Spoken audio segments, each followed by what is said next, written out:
Hi, this is Karen at Snickerdoodle Designs, and today we're going to take a look at how to add a pen to paper in Photoshop. When creating scrapbook pages, we very often need to fasten papers, photos, or embellishments together, and using a stick pin like this or a safety pin or other similar embellishments, it's sometimes hard to get a realistic shadow. It can be really tricky at times. As with all things Photoshop, there are multiple ways to accomplish the same task, and today I'm going to show you just one way, my favorite way to do this. I am using Photoshop Creative Cloud 2015 today, but the techniques mentioned in this tutorial will work in Photoshop Elements as well. So let's go ahead and get started. This is from a kit, Ladybug, and the paper and the embellishment are both from the kit. So what we'd first like to do is click on the pin to make it active, and then we want to add a layer mask to that pin. We do that by clicking on this third icon to the right, and it says Add Layer Mask. Now we need to go up and select the rectangular marquee tool and draw out a rectangle on the part of the pin that you would like to have underneath the paper. So I think that looks good. Make sure your foreground color is black. Click on the mask, which is the white part that you see attached here to the pen. Hold down Alt and hit the backspace key, and that will mask out that part of the pen. Control D will deselect and get rid of the marching ants. If you feel uncomfortable with masks, you can marquee, select, and delete. I just like to work in non-destructive ways in case I change my mind. When you erase, you have lost the pixels for the pen, but when you mask them out, you can bring them back if you want. But the choice is yours, either way works. Now let's go ahead and add some pinholes here. We need to first select our background color, and we do that with a color picker. Some people like black pinholes, some like gray, and some like a darker shade of the paper that they're using. So I'm going to click on the foreground color to bring up, double click on the foreground color to bring up the color picker, and I'm going to choose just a dark spot here. Oops, I am on the wrong layer, so that didn't work. Let's get on the paper and bring that up again. Click on a dark spot here, and if most of the time we're probably on the hue, but if we click on the luminance, you see that there are all colors in this color range, and so all I have to do is slide the slider down to stay within the color range, but to get a darker color, a more saturated color, and I think that looks pretty good. I don't want it to be black, so I will click OK. Now I need stain on the paper. To click down here, to the left of the trash can, add a new layer. Let's name this left, and let's name this right. I just like to keep the pinholes on separate layers in case I want to do something differently with them. It just gives you more flexibility. Go ahead and come over and click on the Ellipse tool. Bring this up here, and on the right I will go ahead and just draw out an ellipse that I think looks good for a pinhole. Click on the move tool to release that, and I think that looks fine, and I will do the same on the left. If you like, you could just copy this and move it over, but I'm going to go ahead and do it this way today. Alright, so there's our pinholes, and by doing them differently on different layers, you see they're not exactly the same, and I think that adds a little bit to the realism as well. So now we're ready to make our shadow on our paper. We could, let me back up, we're going to use the dodge and the burn tools to do that, and these are right here where the hand. The dodge will lighten, the burn will darken. We could do that right on the paper here, but that would be working destructively. And what I mean by that is that the darkening and lightening will occur on the paper itself. And if we change our mind or make a mistake, we have to undo, Control Z, undo, and Control Z, undo until we get back to the state where we were happy. But there is a non-destructive way to use the dodge and burn tools, and that is by doing this. Make sure that you are on your paper again and click 2 more blank layers. Name one dodge and name one burn, and it doesn't matter what order they're in. Go up to Edit, Fill, 50% gray. Click on the next layer, Edit, Fill, 50% gray. Now change the blend modes of those layers to overlay. And now when we work, we're going to dodge on this layer, we're going to burn on this layer, and we will not be touching the background paper at all. So let's go ahead and burn first.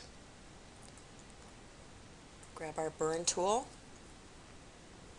And let's see, let's go up to the top here and check our settings. We want this to be mid-range. If you were working on a really dark paper, you might want shadows, or really light paper, highlights, but midtones usually works pretty well. We would like a soft edge brush about 2/3 the size of the ellipse that we drew. So let's go ahead and see what I have selected here. We also want the hardness of the brush to be set at 0, and that's fine. And we can make this just a little bit bigger. You can do that by using your right bracket key, just clicking once or twice. And I think that's fine. So make sure, again, we're on the burn layer. We have the burn tool selected. And our exposure, I usually like to go anywhere between 10 and 15%. We can always go back over this if we want to make it darker. And this tool works better in smaller increments rather than a really heavy application. So make sure that the bottom of your circle is at the bottom of your ellipse, and just drag over to the right. And you can see it's very, very light. Let's do it again. And if we back out, now you can see that it is a little more visible than when we're up super close. I'm just going to go ahead and do that a couple more times. And I think that looks fine for now. Let's go ahead and go to the dodge layer, and we will do the same thing up at the top. And this is going to give us a highlight on that layer. Don't worry about making that a super straight line. It's going to look a little better if it's not totally straight. And this is personal preference. I think that looks fine. I know sometimes in videos it's harder to see, so I'm going to go over it just one more time to make it a little more prominent than I might otherwise. And I'll put in a little more burn on here. So I think that looks good. Okay, now what we need to do is go ahead and add a drop shadow to this pen itself. And I am going to use a drop shadow from my new drop shadow set. They are all named, so I'm going to use the one for stitches. Whoops, and I am on the wrong layer. We don't want to do that. Whoops. Sorry. Don't want that right there. We want this on the pin. So we're on the pin. We're going to go ahead and add that shadow. And I would like it a little bit darker. So if I click on that, it will open up the layer styles panel, and all I need to do is move this opacity over a little bit, and I think that looks good. That looks fine. Now if you're happy with that, you can go ahead and leave it that way, but if you'd like to get a little more creative, you can play around with your pen holes as well. So let me go ahead and give you a couple examples of that.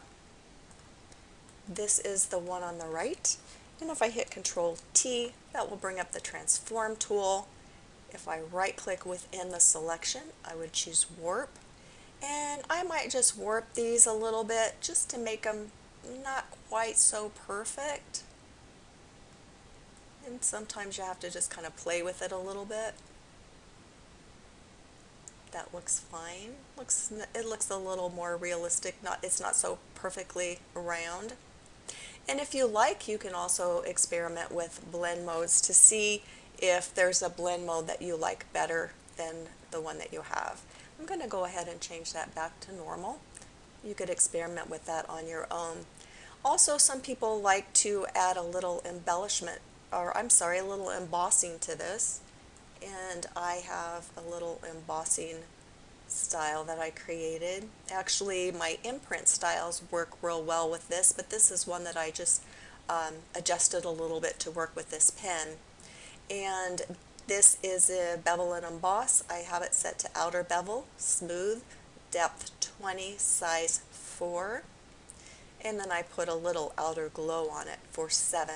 So keep your eye right here. This is without and this is with. Very subtle. I'd like to mention one other thing, and again, this is all personal preference. You can leave it as it is or play around with it as you like. When you are using a pen on a 12 by 12 page, you're not really going to see a whole lot of detail in these pen holes. So don't get caught up in fussing with them too much. I say that only because I get caught up in fussing with them too much, and a lot of times it's really not necessary because you really can't see them very much. The only other thing I would like to mention is this particular shadow works well with this pen, but say you had a different type of pen and you wanted a bigger shadow or a deeper shadow on this. Let me go ahead and put on a different shadow, maybe this one here, and I'll adjust that to bring that in a little bit so it's maybe a little bit harder. And this isn't a great shadow for this particular element, but I want to show you a problem you might run into based on the particular element you're using. If you want a deeper shadow like this, do you see how it doesn't match the holes and it looks really unrealistic? In Photoshop, it's a really easy fix, and then I'll show you how to fix it in Elements. In Photoshop, right-click on the Style layer and choose Create Layer, and that puts a drop shadow on its own layer. If I turn the pen off, you see the drop shadow. So all we need to do is make sure we're on the drop shadow layer, hit Control T to bring up the Transform tool, right-click, choose Warp, and then just move that shadow back into where it should be according to the pen holes, and that looks pretty good. So right here you can see that looks realistic. It's right by the pinhole, and then it does taper out a little bit, and the same with this one. Now in Photoshop Elements, what you would need to do is a little different. So let me Control Z that and get back to the drop shadow.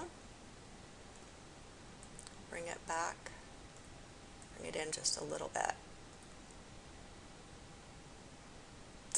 Actually, I'm still thinking Photoshop, I'm sorry. Let me get rid of that drop shadow. Clear layer style. Okay, so in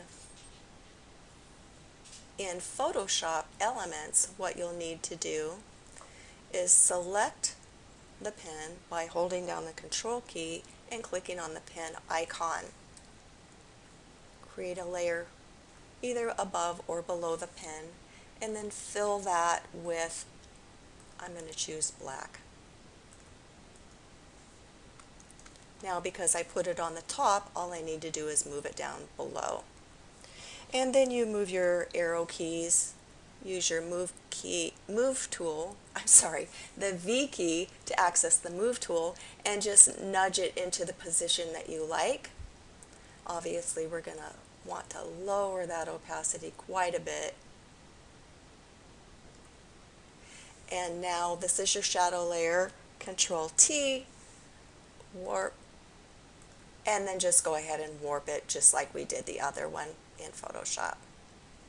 So that's all there is to it. I hope you found this helpful. Thanks for watching. See you next time.